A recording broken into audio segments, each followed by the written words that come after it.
আসসালামু আলাইকুম প্রিয় শিক্ষার্থী। যে আমাদের সপ্তম শ্রেণী গণিত ষান্মাসিক সামষ্টিক মূল্যায়ন 2024-এর গণিত পরীক্ষা। এখানে যে কাজটা দিয়েছে দেখেন, তোমার পড়ার টেবিল কেনার জন্য যে তোমার মাসিক টাকা সঞ্চয় করতে হবে, সেই মাসিক টাকাটার একটি প্রথম কাজ হলো যে আপনার সঞ্চয় হিসাব চক আকারে লিখো।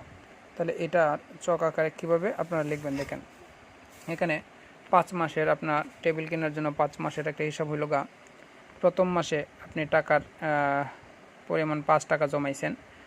এই 5 টাকা মোট টাকা হইল 5। প্রথম মাসে আপনি 5 টাকা সঞ্চয় করলেন। দ্বিতীয় মাসে আপনার টাকাটা হবে প্রথম মাসের দ্বিগুণ, 5 গুণ 5 তাহলে 10 টাকা, 5 গুণ 5 তাহলে 5 পাঁচা 25 টাকা। তাহলে দ্বিতীয় মাসে হচ্ছে 25 টাকা। ঠিক তৃতীয় মাসে হবে 3 5 আপনারা গুণ করবেন, 5 গুণ 5 গুণ 5 তাহলে হচ্ছে 125 টাকা।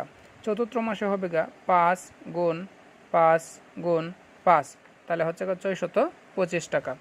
পঞ্চম মাসে হবে 1টা 2টা 3টা 4টা 5টা, 5-এ গুণ করলে হয় 3125 টাকা। তাহলে মোট হচ্ছে 3905 টাকা। আপনারা যে টেবিলটা আপনার ক্রয় করতে হবে এবং এটার জন্য যে সঞ্চয় হিসাব, এটা চক আকারে প্রকাশ। প্রথম কাজ 1, চক আকারে প্রকাশ করার জন্য এই টেবিলে আপনার মোট টাকার পরিমাণ দরকার হবে 3905 টাকা আপনি জমাইছেন। এখন এইটাকে চক আকারে প্রকাশ করার কথা বলছিল, আমরা চক আকারে প্রকাশ করলাম। দ্বিতীয় নম্বর প্রশ্ন হচ্ছে সংখ্যাগুলো কি চকের মাধ্যমে সূচক আকারে প্রকাশ করা যাবে? অবশ্যই সূচক আকারে প্রকাশ করা যাবে। দেখেন, আমরা কাজ 2-এ আমরা দিলাম সূচক আকারে প্রকাশ করা কিভাবে যায়। এখানে হচ্ছে প্রথম মাসে 5 টাকা টাকার পরিমাণ। দ্বিতীয় মাসে হচ্ছে 25 টাকা। তৃতীয় মাস হচ্ছে আপনার 125 টাকা। চতুর্থ মাসে হচ্ছে 625 টাকা।